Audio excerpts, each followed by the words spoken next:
Welcome back, everybody, to another episode of MURG Mayhem, where one take can cause mayhem.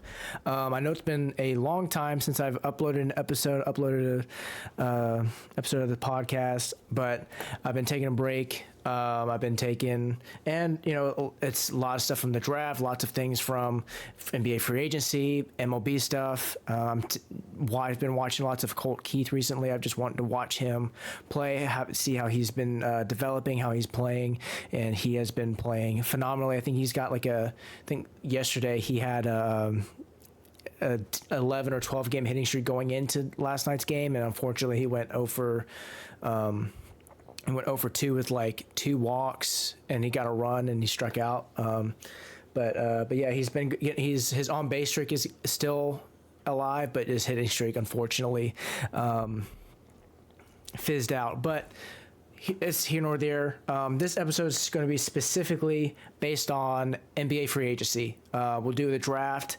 Have some of the draft picks in here with free agency, but not a whole lot, just because the draft is so big. Plus, I didn't really watch a lot of college basketball, so most of the guys that I watched were already picked, or the top 3 were, well, at least the first 2 were international players. I had no idea who they were, and so but yeah, so free agency has been crazy. I knew this would be an insane free agent list. I have one of my Venom holders. Venom's holding my list here. This was the original list. Lots of statistics and papers, but I couldn't really fit anything onto here. But I just have a little bit more organized. I'm trying to have it propped up here. But yeah, so we're going to get into it. Lots of teams have been busy. Lots of them, either from via trades or just signing. But yeah, so the first. Hey guys, I know I already did an intro to this already, but for some reason my PC and I have been trying to find ways to try to get these clips for these free agency episodes. Like I said, there is I'm going to be breaking it up to 2 parts. So I just want to let you know that these 2 episodes will not have any highlights. And I do know that in one of the episodes I've messed up with some stats, and I said I was going to fix something. I was going to show it to you with a highlight, but for some reason I'm not going to be able to do so.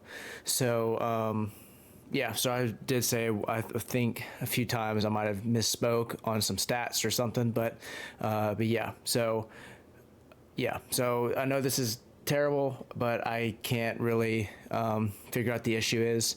But until then, it's just going to be lots of just what you see on Spotify, just a picture and just background noise, to be honest. So that sucks, but yeah, so that's just what I'm going to have to do in the time being. But hope you enjoy, and here we go.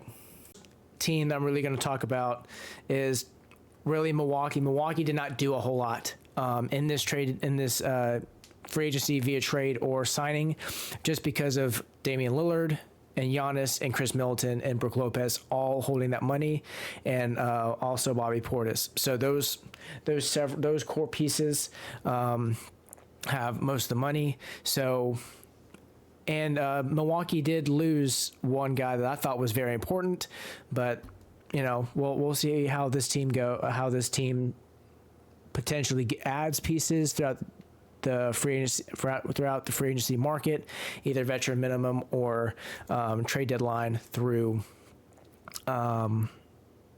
this next NBA season. So one of the guys that they ended up signing is DeLon Wright. He did play with Miami last year, very, very briefly, but he did play some good games for him, had some minutes. Last year he played 47 games. He averaged 4.5 points, 2.5 assists, almost 2 rebounds, shot 36% from the floor, from 3, and 39% from the field. So he did play 14 games with Miami, and he did play 20 minutes. Had some good minutes, but he just hasn't had enough opportunity. He played with also Washington, so and he only averaged about 13, 14 minutes a game. So, so Milwaukee's getting an experienced guard who can defend.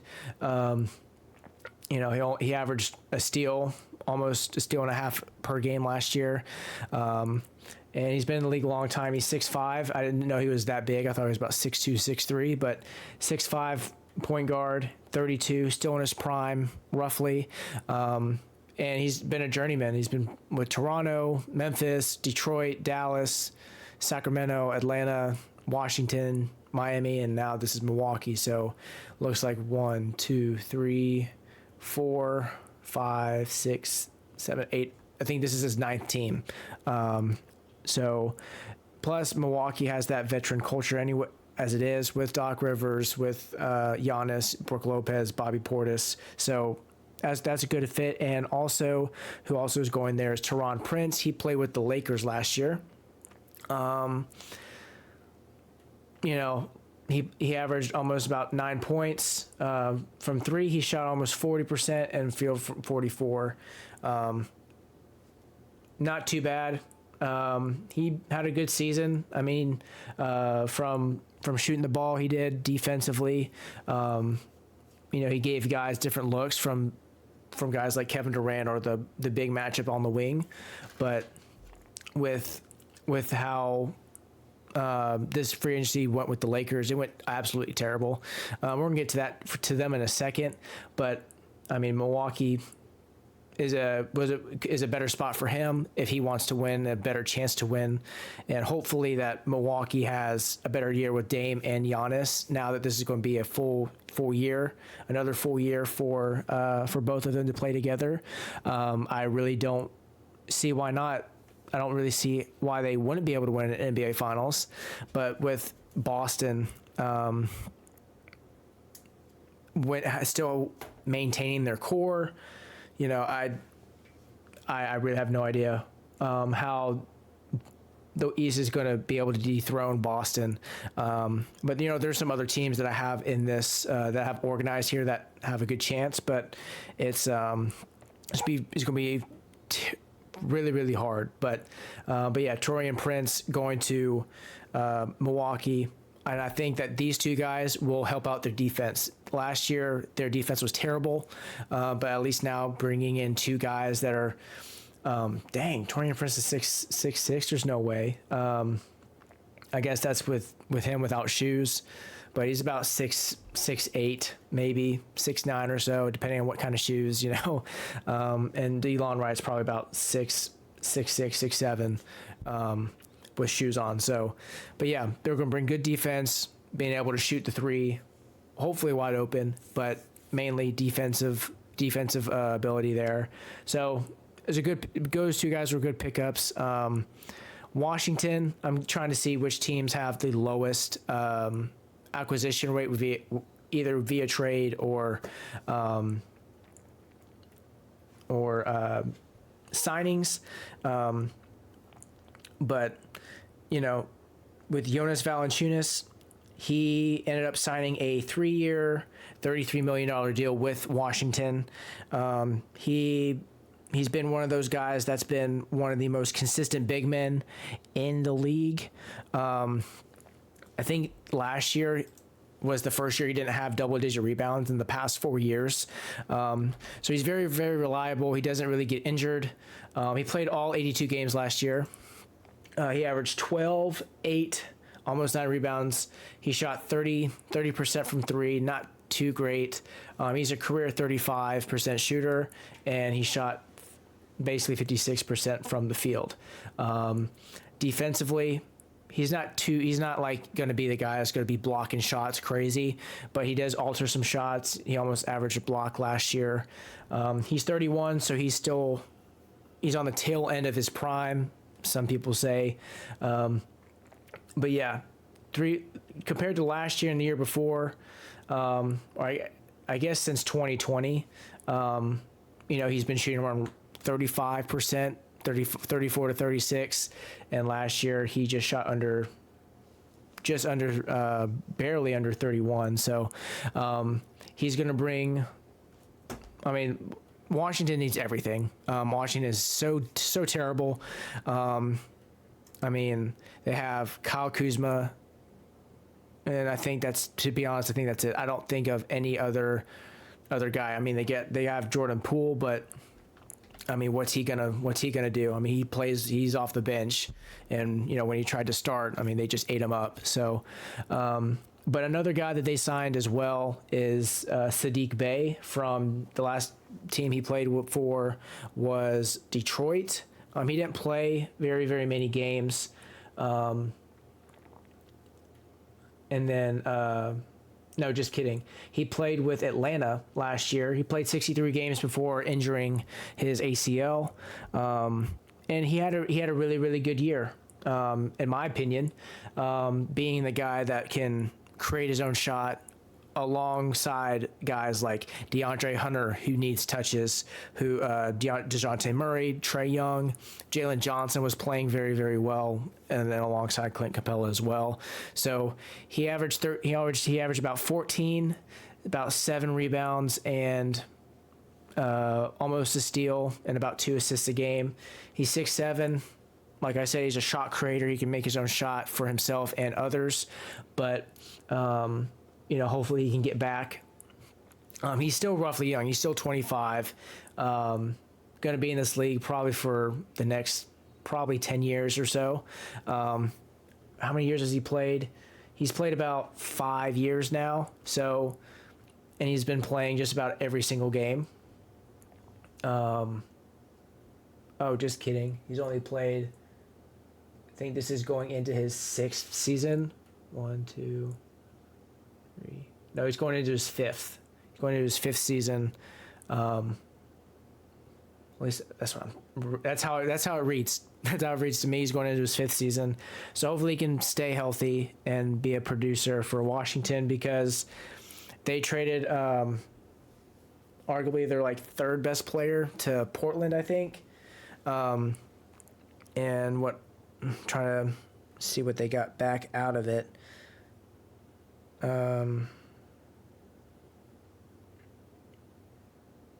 Okay, so the Wizards ended up trading Denny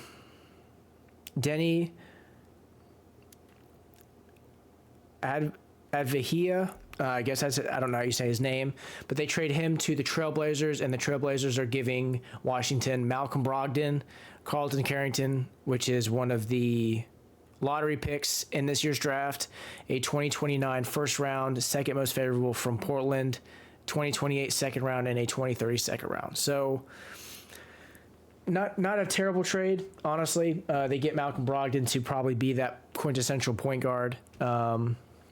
I just don't know at the top of my head what their roster is looking like, but it really doesn't matter. Their team sucks, and there's really nothing they're going to be able to do in probably the next five years. But it is what it is with Washington. They're really not that smart. So, I mean, they just have guys, they have good quality guys, but, or at least good young players. They just have to bring it all together. They did get Alex Sarr, who was the number 2 overall pick. So, and they got some guys coming in, and they ended up getting Justin Champagne from San Antonio. That was the last destination he played for. And then just no-name guys, honestly. But, they're in a rebuild stage, so they're not going to be good anytime soon. The next team I want to talk about is Indiana. So they were hurt last year in the postseason, so it wasn't really anybody's fault with Tyrese Halliburton getting injured in game 2 and not playing in 3 and 4. He tried to play in game 5. He tried to play, but it just didn't. It wasn't feeling right. So they ended up re-signing Pascal Siakam. The stats with him just incredible numbers with him last year. He was in Toronto, traded into Indiana at the before the trade deadline, and then since playing with Tyrese Halliburton, both players were able to play well with one another, and plus the transition stats from ESPN were saying that they're the best duo in transition in the NBA. Last year, he ended up getting about 21, almost 22 points a game, 7 boards, 4 assists, 35% from 3, 54% from the field. And I don't know if that was his career high is 24, but while playing with Tyrese Halliburton, he's not going to be able to score as much, but that whole team can score. The whole team, I think they had the most guys averaging over just about 10 points a game. Just insane offensive production that they had. And the one guy that did not play in the series was Benedict Mathurin. And I feel like if he would have played, he would have been able to score and have another guy be on him because he can just fill it up.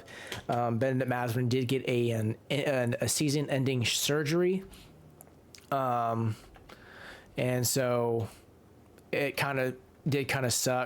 did kind of suck for the team because he only played half the season and he wasn't able to finish it out. But he averaged about 15 points a game off the bench, 4 rebounds, 2 assists, 37% from 3, and 45% from the field.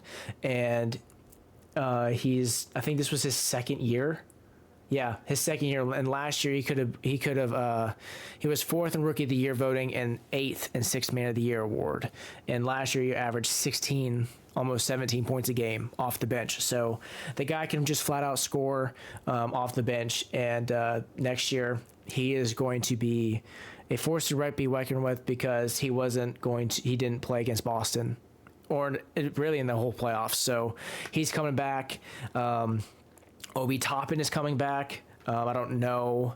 I can't really remember what he signed for, but he is coming back to the Indiana Pacers. Great postseason, I feel like. Played all 82 games. Career high from 3 with 40%. Played about 20 minutes a game, averaged 10. Got 4 rebounds. He's not going to be. He's a stretch 4. He's not going to be a guy that's going to be able to. He doesn't really take his pride in rebounding. He's a guy that's going to try to get out in transition for Halliburton to either throw him a lob pass dunk or a catch and shoot 3. I would probably say the corner, but yeah, I mean he had a really great postseason this year. He averaged about 11 points a game, and I think. I'm trying to see the specific game log, but here it is. So and then this year against Boston, he averaged about 11, and then against Milwaukee he averaged 12. So he had a pretty good postseason. But yeah, and then the other guy that is coming over, specifically from Detroit, I actually saw this guy play in high school, and then I saw him play on TV when he went to Memphis. Former lottery pick, top 3 pick of the 2020 draft, James Wiseman. Now, his name, as of now, as he's still a prospect, which is still, in my opinion, it's terrible. He has all the potential in the world. His first year with Golden State was promising. He played 39 games, averaged 11.5 points, almost 6 rebounds, almost a block a game. He showed flashes of shooting the 3 well, defending the rim. He played. For the 39 games that he played 20 minutes, and he played good, productive minutes. The bad part about it is that he got hurt in 21 and 22. And then in 22-23 season, he only played about 20 games for Golden State. And the minutes that he did play, in 2020, 2021 were reduced by 9 minutes. And, you know, some people are like, well, 9 minutes, that shouldn't seem like a whole lot. Well, in basketball, it is. When you're playing 20 minutes a game and averaging 11, and then you go from averaging 12, 13 minutes a game and only averaging about 7 points, that's a big difference and a big margin. You know, I think that was one of the years where Jordan Poole was just going off. And, you know, 2021, I think that was the year that they won the ring. I'm not really remember. I'll have to go and find that information. I'll probably fix it, edit it in this episode. But and then he ended up getting traded to Detroit. You know, he ended up playing lots of minutes. Detroit, because Detroit's terrible. He ended up getting 25 minutes. He averaged 13, 8 rebounds, and almost a block again for his stat line. And then last year, 63 games, played 17 minutes. And the thing with Detroit, I feel like it's hard. I feel like with Detroit trying to use him, their offensive scheme and their offensive workload is terrible. They have 2 guys starting, and they have 2 big guys starting. I don't like Isaiah Stewart's game. I mean, he's making millions of dollars, so he's better than me. I understand that. But when you're looking at the whole starting lineup with James Wiseman last year trying to play, I'm trying to see if I can get this, see what the roster was or the depth chart last year, if I can look at it. No, I don't want that. I wanted Detroit. Where is it? Wow, this is terrible. Okay. So I guess I can't really look at it, or at least, you know, there's going to be that's not good. There we go. Sorry about that. Okay, so this is what the team looks like right now. I'm going to get into Detroit's acquisitions in a second. But you have Cade Cunningham, Jaden Ivey, Asar Thompson, and Jalen Duren. Tobias Harris recently signed there, but instead of him, it was Isaiah Stewart. I don't really know what injury he's dealing with, but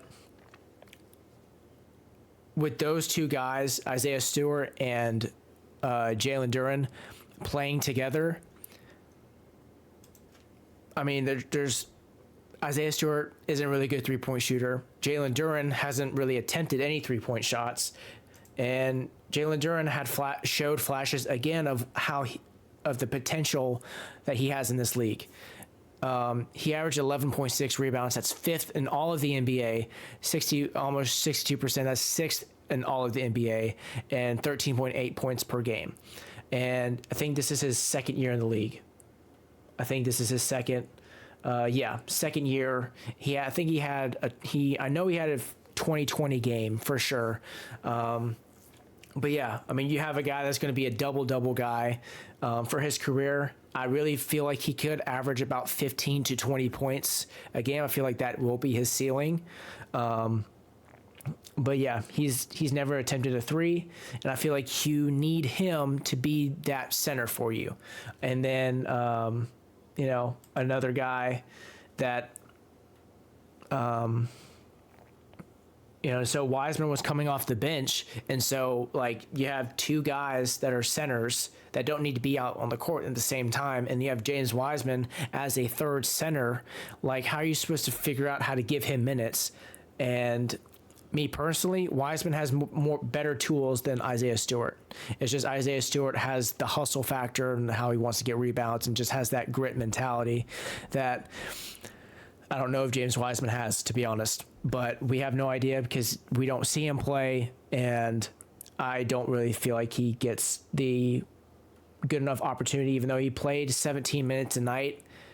It's just with that fiasco in Detroit. I mean, you have 2 guards that dominate the ball. You have 2 big guys, so I don't really think he had a shot to play.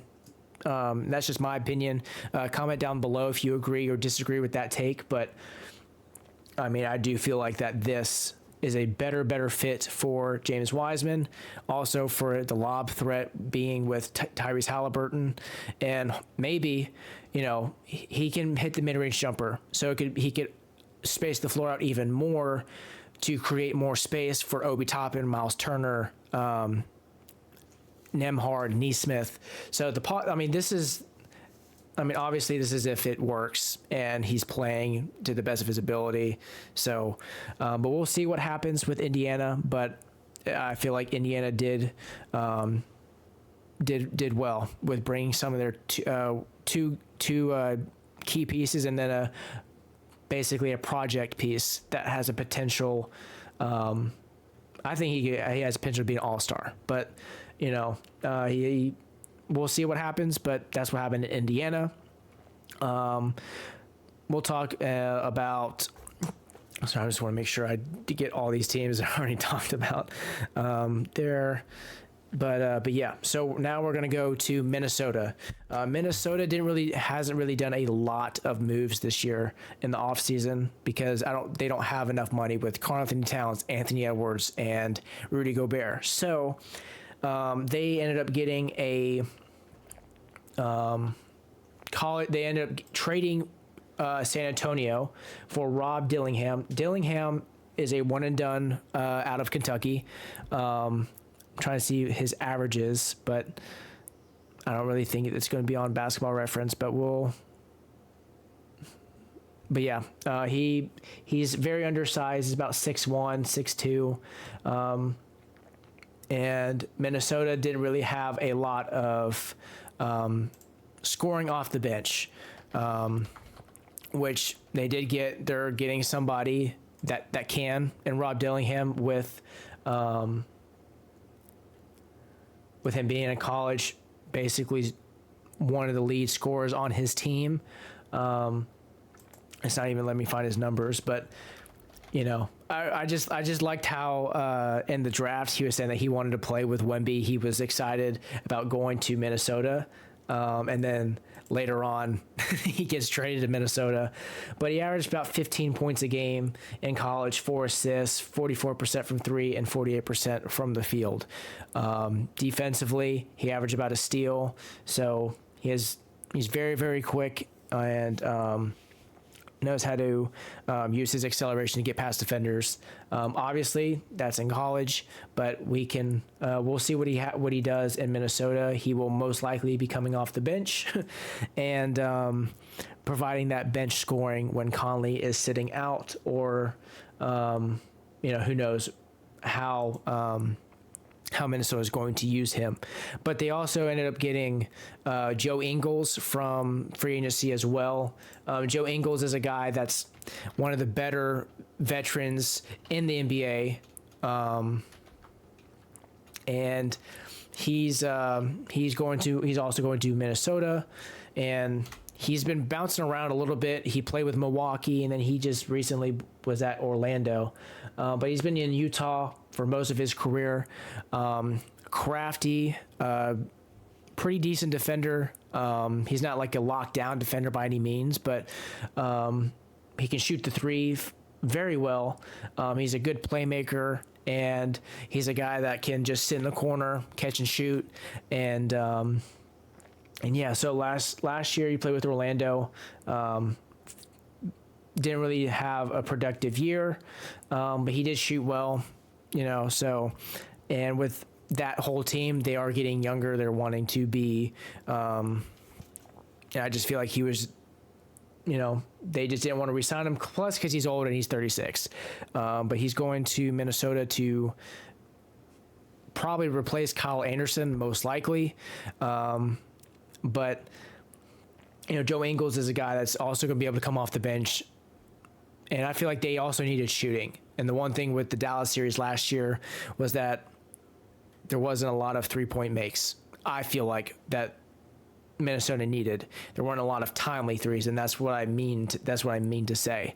If y'all were getting confused by my verbiage, but I feel like that's what they really needed. They needed to have a guy that could hit timely threes, and with Conley, I think Conley was out one of these games, and they had Kyle Anderson. Kyle Anderson had a really good game, being a good playmaker, but I just really think that getting another playmaker to replace Anderson was a really, really good move by them, and they are bringing back Luke Garza. He's an underrated guy for them. I think he's about 6'10" or so. Can shoot the three, and so we'll not really a known guy, but last year he didn't really shoot the three too well, but he's about roughly 33 to 36% 3-point shooter, really average. But yeah, they're signing him to another deal. But that's all with Minnesota. Really nothing too crazy, nothing too big. But Toronto is just another team that really didn't do much. To be honest, Toronto just re-signed Scotty Barnes to a rookie max extension. I think it was like $270 million. Same thing with Quickly. Quickly is he got a rookie extension too, but I think his wasn't near the amount of Scotty Barnes. It's a 5-year 175.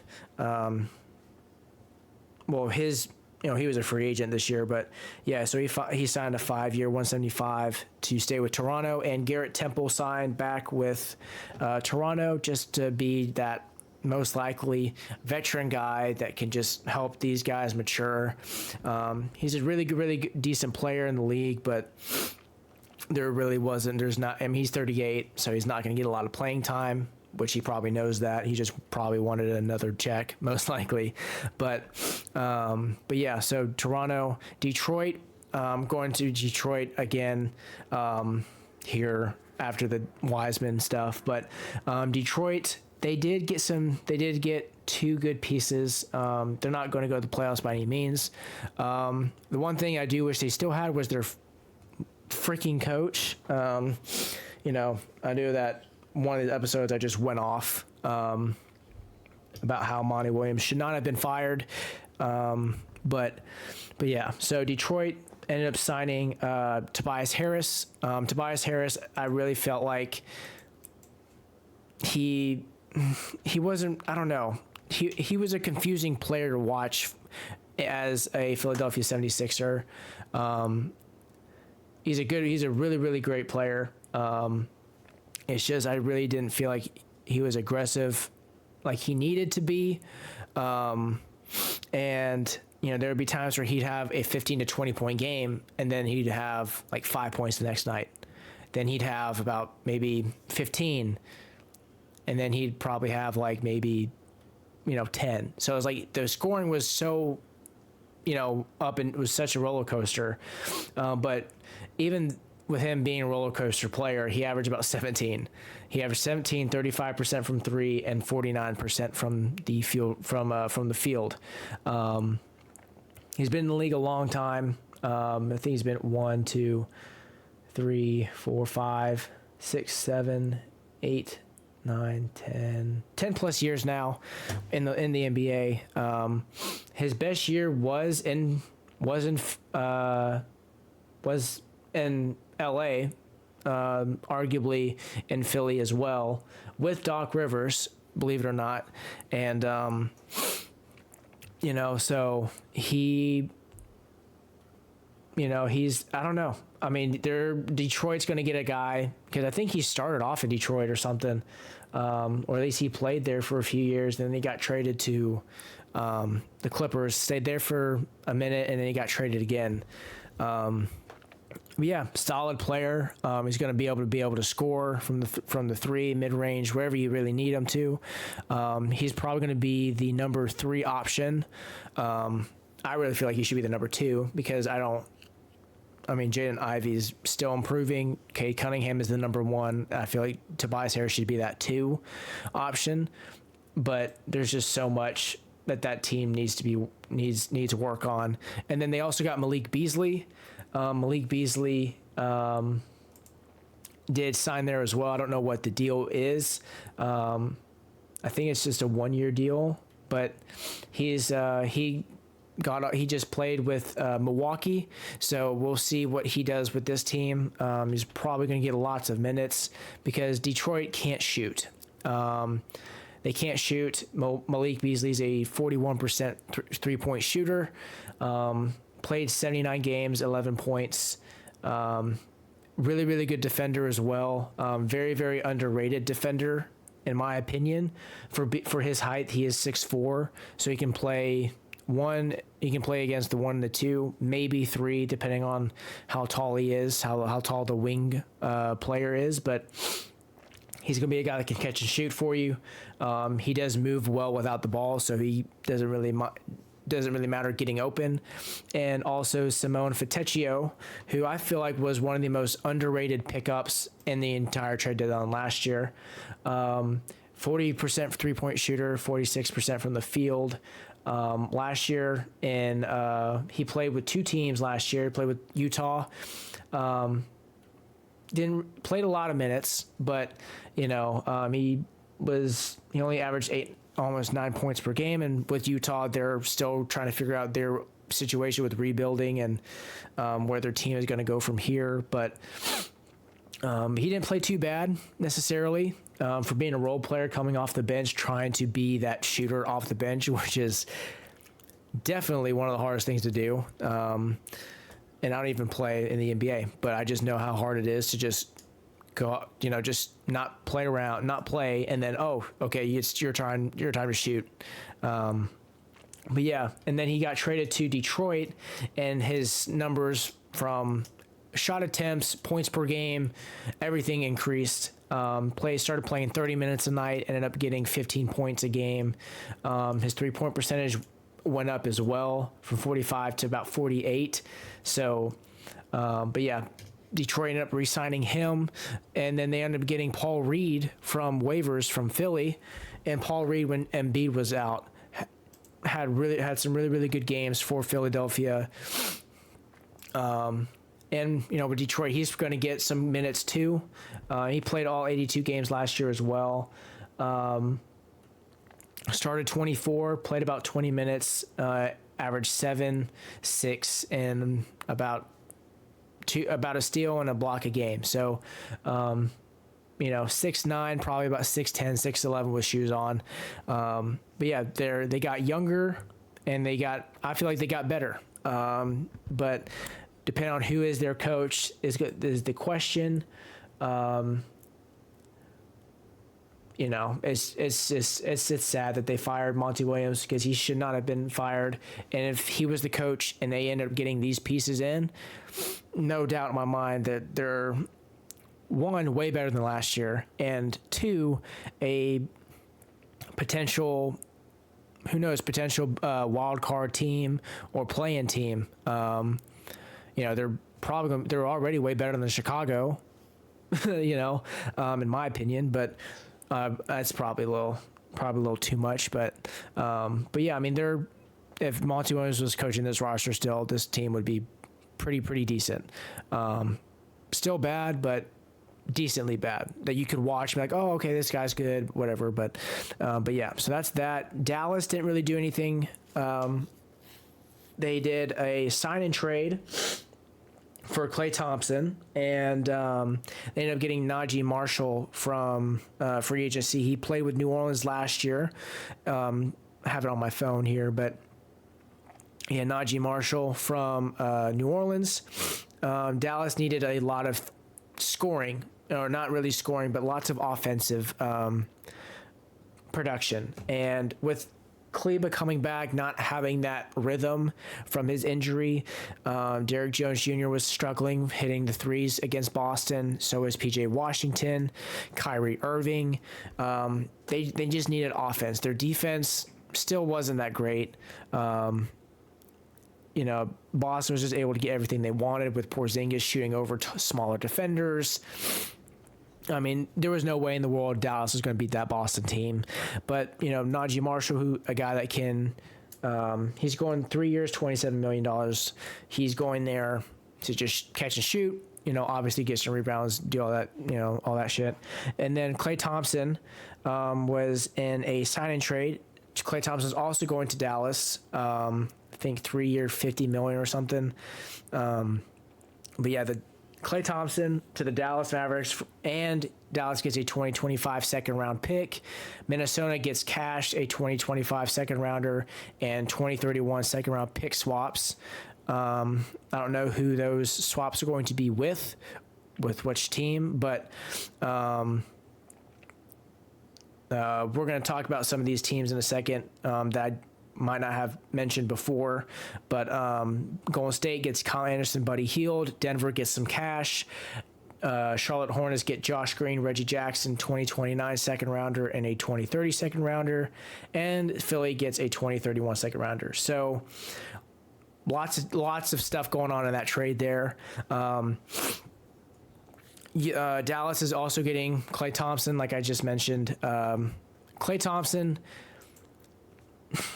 I mean, his bad year was one of the better years than some in the NBA. He's 34. He can still play. He can still shoot the ball. Averaged about basically 18 points a game, 39% from three, 43% from the field. Typically he's a 40% three-point shooter. 2022-23, he shot 41%. And then basically ever since his career, he shot 41 every year. I think his best year was in 2014 when they won their first ring. No, just kidding. 2017, 2018, he shot 44%. Basically, another year that they won the championship against LeBron with Kevin Durant. So yeah, I mean, the guy is going to be a Hall of Famer. Typically, he averages about 20 points a game, but he's going to be a guy that's going to be able to catch and shoot. The bad part about this deal with Dallas, I feel like for him, is that he's going to basically get shafted based off of Kyrie Irving and Luka having the ball. The Warriors, their system, obviously Curry is going to be able to shoot the ball, do whatever he wants to do with it. But Draymond was the playmaker, or at least one of the guys who ran the offense. Curry ran the offense, and Curry and Thompson moved around screens, moved out the ball. Didn't really need to dribble the ball to basically get a shot off. And with Luka and Kyrie, they need the ball. So we'll see what happens. I feel like it's going to be another success. I really feel like that the Lakers should have gone after him more, either offered him more money or asked him what could they do to bring him there. But yeah, Klay Thompson is going to be there for the next 3 years. And hopefully after this contract, hopefully they can figure out a way to have him retire as a Warrior. If not, that'll just suck for all the fans and all the nostalgia fans, when he does retire, because Golden State messed up that relationship. So, but yeah, hopefully Dallas works out and they finally are able to not have Luka and Kyrie just dribble, as Barkley would say on TNT. But, let's just shift over to the Lakers since I just brought them up. Lakers did literally nothing in free agency. They tried to get after Klay Thompson. They tried DeMar DeRozan. In the last season, they tried to get DeJounte Murray in the trade deadline. But to be honest, everyone's like, oh my gosh, the Lakers need a third star. They need a third star. No, they don't. They do not need a third star. They need good role players. LeBron and AD can get the double teams. They need shooting for one. They need guys that can defend. They need guys that can basically just want to go and rebound. And partially also is I feel like some of the guys that did play on the team, like Jackson Hayes, did not get a fair shot last year. Jackson Hayes is a guy that they ended up getting in free agency last year from New Orleans, a guy that's going to hustle his butt off. He might have played 70 games, but he didn't play a lot. He only played about 12 minutes. He's a guy that can hustle, get you rebounds, run the floor in transition. He's not really a rim protector per se, but he can alter shots being 7 feet tall. And he's 24. He's a guy he's young. So, but yeah, he opted back into the team picked up his option. So he's coming back, this year. So hopefully JJ Redick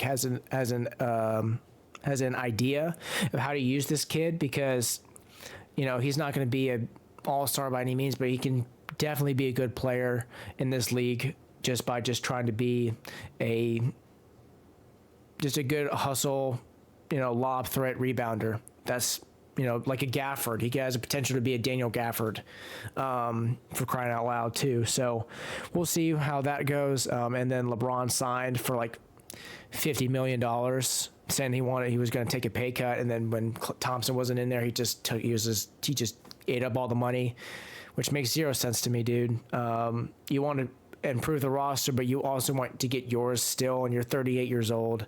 It's just the Kobe effect all over again. Kobe just wanted his money and didn't really care about getting the team better. So this is probably what this is going to be for the next several years. I hope not, because the Lakers deserve more than this. And LeBron is my favorite player. I just really feel like if you want to win another championship so bad, you don't need take $25 million every year.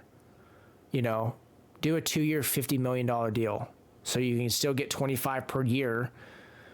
What's the extra 25 million going to do other than, put it in your children's bank accounts or yours to then give for your generational wealth? I understand that part of it, but dude, if you want to try to get to Jordan, if that's what you're focused on, you need 6. You have 4.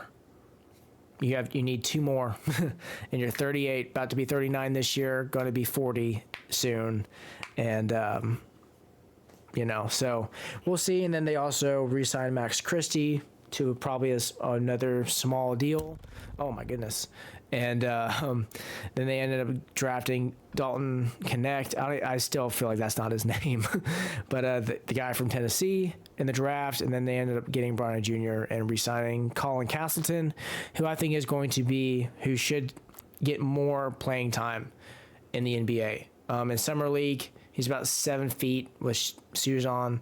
I saw him play some games last year in Summer League. And he played 16 games last year. He's hasn't really been able to fit on the club with the 13-man roster. But I just feel like if they give him minutes and give him actual playing time, he's a great passer. He has good post game. Moves his feet well enough, and he has a good shot. His form is good. As far as 3, he didn't attempt one last year, but in Summer League, and I think in the G League, he's been working on that. But he's got a good form, good technique. But yeah, that's the Lakers. Really didn't do anything.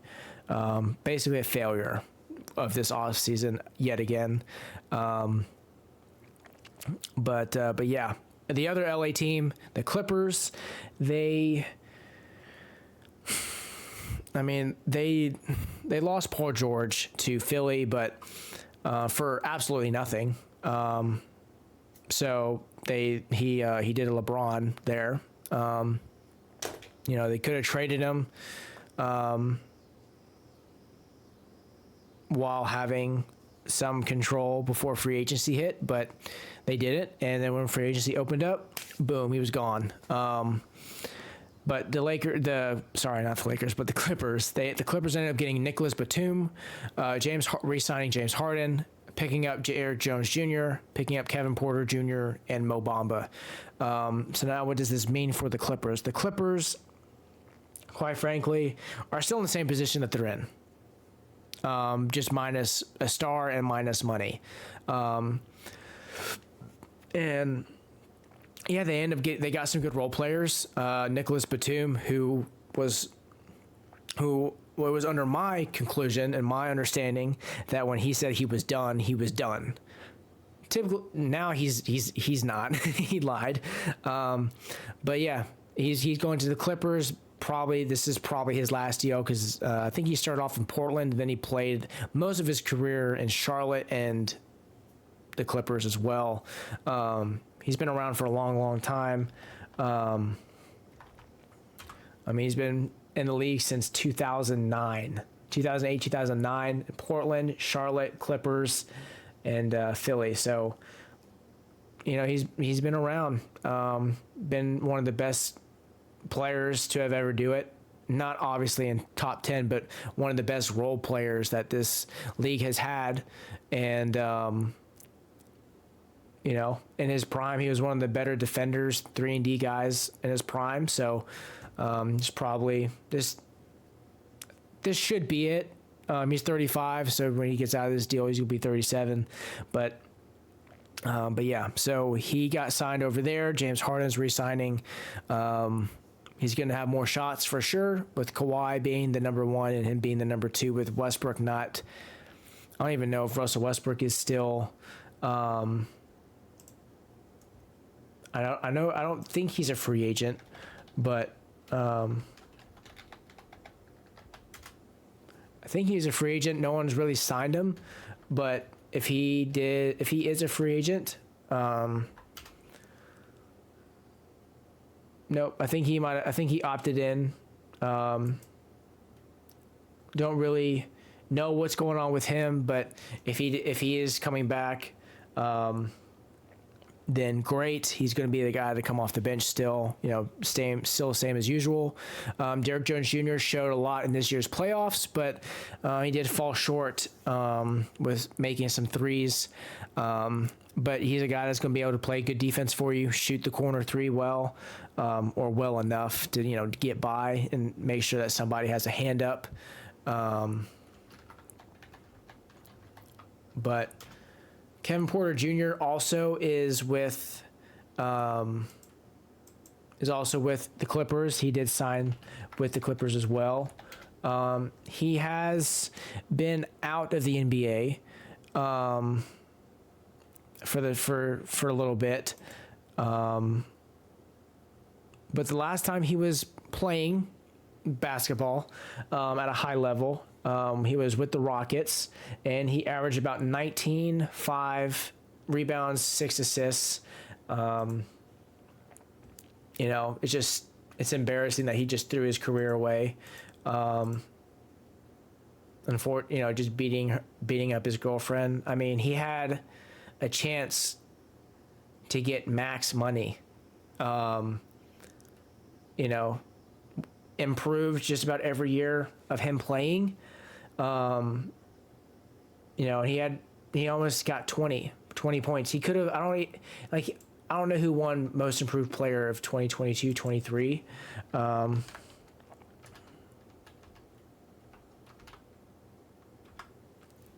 Markkanen. Okay.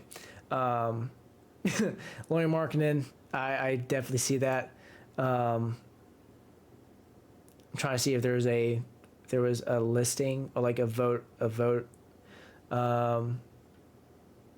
No, Kevin Porter Jr. was not on here.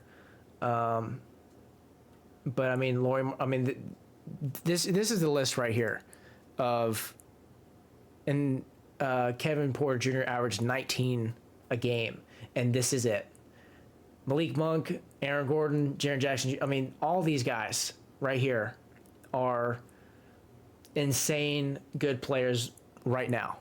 But we'll see what happens with Kevin Porter Jr.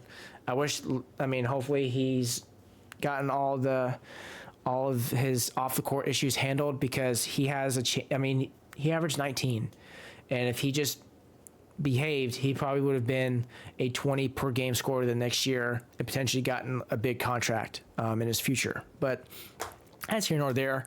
Another team that we're going to bring up is Orlando.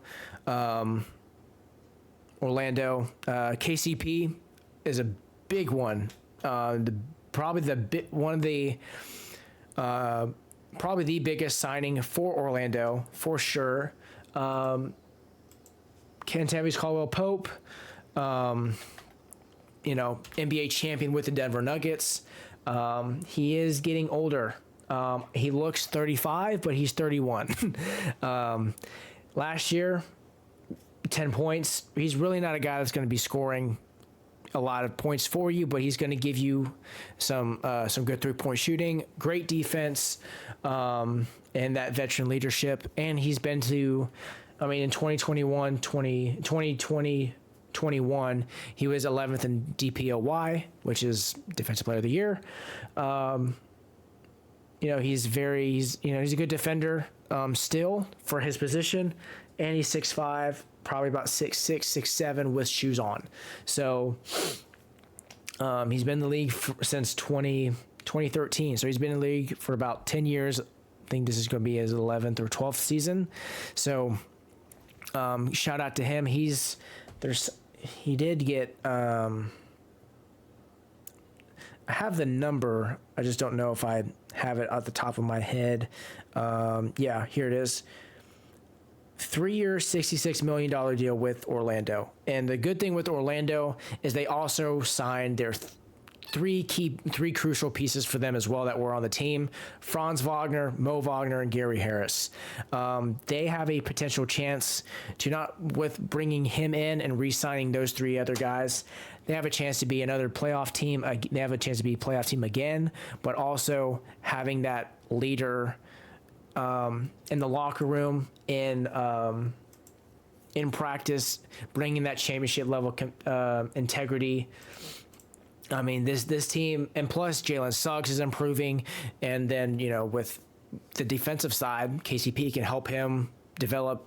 It can develop Suggs into a better defensive player. The possibilities are endless for this team. They're just so young and so impressive, and for all these guys' ages, it's incredible. Cole Anthony, Gary Harris off the bench, Anthony Black at the 3 for that shooting, Jonathan Isaac coming off the bench with the 4. And then Franz Wagner at the 3 now. This team is young, and this team is coming. No Diddy, and but yeah, this team has the potential. They were the first in the Southeast Division, which I think has Atlanta in it. I'm not really even sure. I just know, just based off Eastern Conference, last year they were the 5th seed, so they unfortunately played Cleveland. It's going to be an interesting season for them next year. I really think that they're going to be bouncing back and still be in the top 6 seeds. It's just the bad part about them is that everyone's going to be healthy now. Cleveland's going to be healthy again. Philly, Embiid was out, so they dropped. Chicago's not going to be as good. Atlanta's not going to be as good. So they really have nothing to worry about. So I really feel like they're just going to be in the playoffs next year anyway. So yeah, good pickups. A good pickup for KCP with Orlando, and way to go, Orlando, to re-sign those 3 guys. How many teams do I have left? 1, 2, 3, 4, 6. We have a lot of teams. We're just going to do part 1. This is a long part 1 of NBA free agency. I'm not going to do any special segments because of how much information and how much I ran on for, to be honest. But this is part 1 of NBA free agency. Like, comment down below in this video what team you think had the best free agency out of all the teams that I mentioned in this part 1 episode of NBA free agency. Comment, subscribe down below as well. What else you'd like me to do? Would you like me to do NFL free agency? If you want me to do NBA draft next, let me know so I can get some information and put some good takes and potential crazy takes with my information. So I will see you guys in the next episode. Have a good rest of your day. Take care of yourselves and cherish your time. Peace out, y'all.